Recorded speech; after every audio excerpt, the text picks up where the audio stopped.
Assalamualaikum warahmatullahi wabarakatuh. Di video kali ini kita akan membahas form. Dalam sebuah website biasanya terdapat satu atau lebih form seperti formulir, pencarian, registrasi, dan lain sebagainya. Form ini biasanya digunakan untuk mengumpulkan data dari pengunjung dari website tersebut.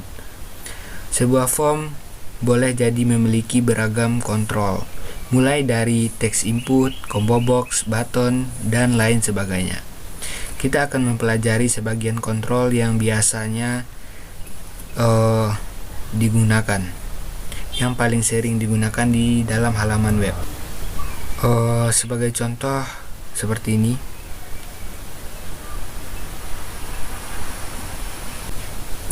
Pertama-tama, pembuatan sebuah form diawali dengan tag form. Sebagai contoh, kita akan buka tag Sublime kita atau tag editor. Kemudian kita akan membuat form, kemudian tab, kemudian enter. Inilah yang dimaksud dengan tag form.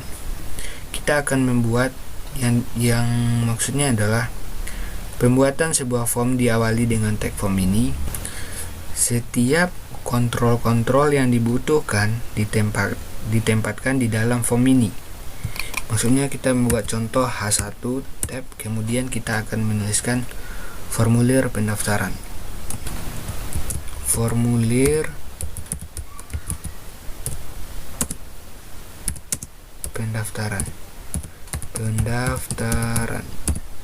Kemudian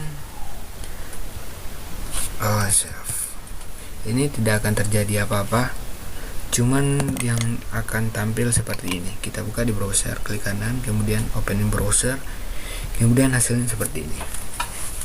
Jika teman-teman masih merasa asing dengan tag form atau istilah form, bayangkan saja form itu seperti formulir yang sering teman-teman temui di sebuah website seperti pendaftaran siswa baru, formulir pembuatan KTP, dan masih banyak sebagainya. Kontrol-kontrol dari form maksudnya adalah setiap kontrol pada form dapat dibuat dengan menggunakan tag input, dan yang membedakan tipe dari kontrol tersebut hanya berada pada atribut tipenya saja.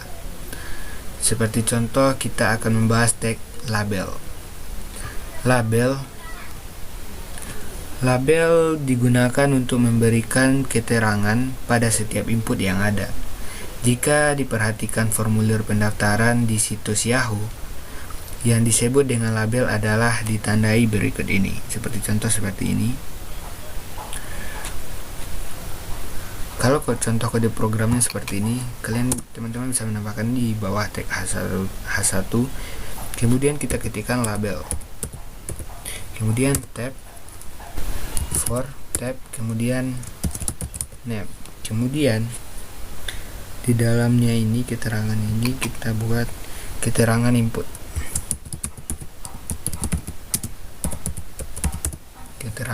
Kemudian Ctrl S, kemudian kita buka di browser ya. Kemudian refresh. Yang terjadi hanya seperti ini, bersama dari sebelumnya. Biasanya atribut for ini diisi dengan atribut name. Maksudnya for-nya ini harus diisi dengan name pada kontrol yang ingin diberi dengan teks label. Kita akan membahasnya. Selanjutnya kita akan membahas tag teks, yaitu kontrol input ini dapat diisi dengan teks yang memiliki kata yang tidak terlalu panjang atau hanya satu baris saja. Biasanya digunakan dalam form pencarian, nama, dan lain sebagainya. Sebagai contoh seperti ini. Teman-teman sudah membuat seperti ini. Kemudian kita akan membuatnya di sini adalah, kita ubah aja nama lengkap. Kemudian kita enter di sini, kita tambahkan tag lainnya, kemudian input, kemudian tab, kemudian tipenya kita buat teks, kemudian name-nya kita buat nama, kemudian Ctrl S, kemudian kita akan buka browsernya, kemudian yang terjadi adalah seperti ini. Teman-teman bisa menambahkan nama teman-teman, atau teman-teman juga bisa menambahkan value. Maksudnya adalah jika teks input yang teman-teman tampilkan ini memiliki nilai, maka tuliskan nilai tersebut di dalam atribut value. Jika teman-teman tidak ingin menambahkannya di sini, teman-teman bisa menambahkannya di sini, yaitu dengan menambahkan tag value. Kemudian enter, kemudian teman-teman bisa menambahkan Rahmat Dio, nama saya sendiri. Kemudian Ctrl S, kemudian kita buka di sini. Yang terjadi adalah seperti ini. Dia akan menambahkan sendiri. Ketika teman-teman buka halaman web teman-teman, teks inputnya secara otomatis akan terisi dengan nilai pada atribut value ini. Ini yang dimaksud. Selanjutnya kita akan membahas tag area. Sama halnya dengan input teks atau teks sebelumnya, namun teks area dapat diisi lebih dari suatu baris. Bisa digunakan untuk isian yang lebih panjang, seperti alamat rumah, deskripsi, atau biodata, dan lain sebagainya. Berbeda dengan kontrol lainnya yang menggunakan tag input. Maksudnya tag input ini ya, yang ini. Teks area memiliki teks sendiri, yaitu teks area, seperti contoh kayak gini. Enter, kemudian teks area, kemudian tab seperti ini. Dan yang terdapat di dalam tag ini adalah value dari kontrol tersebut. Maksudnya adalah ini label udah, input udah. Kemudian teman-teman bisa membuat yaitu dengan kayak gini. Teman-teman juga bisa Ctrl C, kemudian teman-teman copy, kemudian di sini kita Ctrl V, kita tempel, yaitu kita buat di sini for-nya yaitu alamat, kemudian di sini huruf besar. Kemudian teman-teman bisa menambahkan teks ini, kita for-nya yaitu alamat, kita tambahkan, kemudian di sini kita hapus.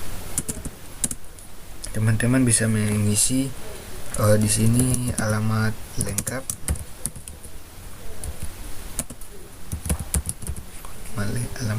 kemudian teks areanya ini kita beri, yaitu adalah name-nya yaitu alamat. Ini huruf kecil aja, gak apa-apa, beda. Kemudian di dalam teksnya ini kita kosongkan aja, kemudian kita Ctrl S dan kita buka di browsernya, kita refresh. Yang terjadi adalah ini yang dimaksud dengan bisa teman-teman menambahkan lebih banyak. Teman-teman bisa menambahkan teks yang lebih banyak, sedangkan ini cuman terbatas, cuman pendek atau nama panjang kita. Sedangkan ini bisa teman-teman menambahkan atau memperbesarnya juga bisa seperti ini. Teman-teman juga bisa berkreasi seperti tadi, mau sebesar mana. Kemudian selanjutnya adalah combo box. Combo box adalah kontrol yang memiliki pilihan ketika diklik. Maksudnya seperti tombol kirim atau tombol daftar kayak gitu. Pembuatannya sama seperti pembuatan daftar list video sebelumnya, namun dengan tag yang berbeda. Maksudnya adalah teman-teman bisa menambahkan di sini. Ini kita buat aja BR ya, BR, kemudian tab, kemudian kita Ctrl S, itu akan menambahkan di bawah. Enggak bagus. menambahkan baris baru ya. Kita hapus saja ini, kemudian kita bukanya aja di sini, kita tambahkan BR coba, kemudian Ctrl S, kemudian kita buka di browser, kemudian refresh seperti ini ya nggak apa-apa lah seperti ini. Kemudian teman-teman juga bisa menambahkan yaitu dengan baru, yaitu label yang seperti ini. Teman-teman harus menambahkan tag label dulu untuk seperti sebelumnya untuk keterangannya, yaitu kemudian kita for tag enter, kemudian kita buat name-nya yaitu kota, for-nya itu yaitu kota. Kemudian di sini teman-teman juga bisa kita buat keterangannya kota. Kemudian teman-teman bisa enter di sini. Kemudian teman-teman tambahkan select, kemudian tab, kemudian kita enter. Kemudian di dalam sini kita tambahkan name-nya yaitu kota. Name yang tadi, maksudnya name yang kota ini kota. Kemudian di dalamnya sini kita tambahkan tag option tab, kemudian kita buat Jakarta, kemudian enter, kita tambah lagi option tab lagi, kemudian Bandung, kemudian kita tambahkan satu lagi option, yaitu kita buat option, kita tab, kemudian kita buat Padang, dan kita Ctrl S, kita simpan, kemudian kita buka di browsernya, kemudian kita refresh. Nah, inilah yang dimaksud dengan tag combo box.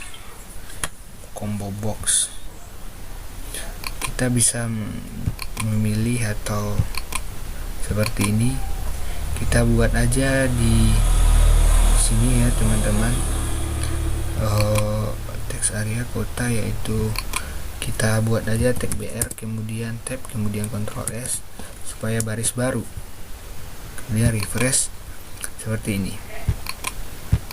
Oke, udah. Kemudian selanjutnya adalah submit atau button, atau kita bentar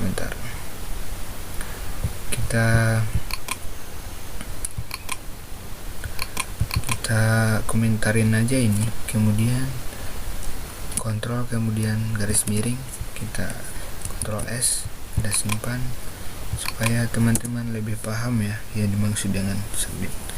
Submit atau button berupa tombol yang bisa teman-teman klik.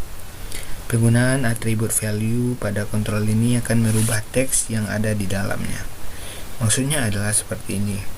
Teman-teman bisa menambahkan yaitu input, kemudian tab, kemudian tipenya yaitu submit, kemudian teman-teman buat name-nya yaitu tidak name ya, sorry, kita hapus, kemudian kita buat value-nya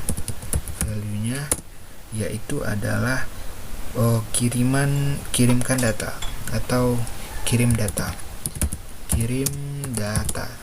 Kemudian teman-teman bisa Ctrl S, kemudian teman-teman buka di browser, kemudian refresh. Inilah yang dimaksud dengan apa tadi, submit atau button. Teman-teman bisa mengkliknya. Inilah yang dimaksud dengan submit atau button. Sebagai contoh, teman-teman menggabungkan kontrol-kontrol yang telah teman-teman atau kita buat tadi dengan cara bisa teman-teman buat file baru atau file yang lama juga nggak apa-apa. Kemudian teman-teman bisa menambahkan semua tag tersebut dengan cara seperti ini. Kemudian kita hapus komentarnya, kemudian garis miring seperti ini. Kemudian teman-teman bisa menambahkan yaitu adalah Yang ini kita hapus saja H1. Setelah itu teman-teman Ctrl S, kemudian kita buka di browser, kemudian refresh. Inilah yang terjadi. Contoh teman-teman, nama lengkapnya Rahmadio, kemudian teman-teman juga bisa menambah alamatnya Sidempuan, kemudian kotanya Padang, kemudian bisa klik kirim data.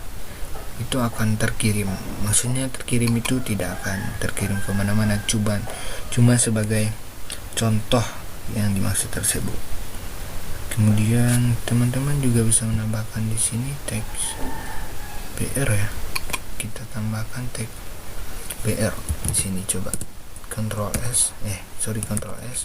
Kemudian kita buka di browser, kemudian refresh. Nah, ini akan terjadi seperti ini. Kita telah mengumpulkan data-data dari form-form yang kita pelajari sebelumnya.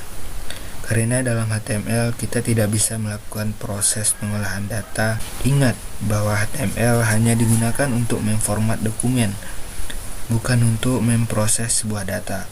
Untuk memproses data, kita bisa menggunakan bahasa pemrograman web seperti JavaScript, PHP, dan bahasa pemrograman web lainnya. Masih banyak bahasa pemrograman yang belum kita ketahui, atau yang baru, Sigo, apalah namanya, banyak itu. Kemudian dengan bahasa pemrograman seperti JavaScript, seperti PHP, dan lain sebagainya, itu bisa dapat mengolah data yang dikumpulkan dari form kita ini yang kita buat tadi, atau bisa mengirimkan data, menghapus data, menyimpan data, dan masih banyak sebagainya. Dan bisa supaya bisa diproses dan dikeluarkan kembali menjadi suatu informasi baru, supaya informasi tersebut tersimpan dan terstruktur. Kita bisa menyimpannya dengan server, yaitu server exam di dalam MySQL atau PHP MyAdmin. Sampai disinilah video kita tentang form. Terima kasih bagi teman-teman yang telah menonton. Jangan lupa subscribe dan hidupin loncengnya supaya saya lebih semangat membuat konten tentang pemrograman. Apabila teman-teman terbantu, jangan lupa like, oke? Salam pemrograman. Apabila saya ada salah kata, saya mohon maaf. Semoga teman-teman sehat selalu dan diberi kemudahan dalam memprogram sebuah aplikasi web. Assalamualaikum warahmatullahi wabarakatuh.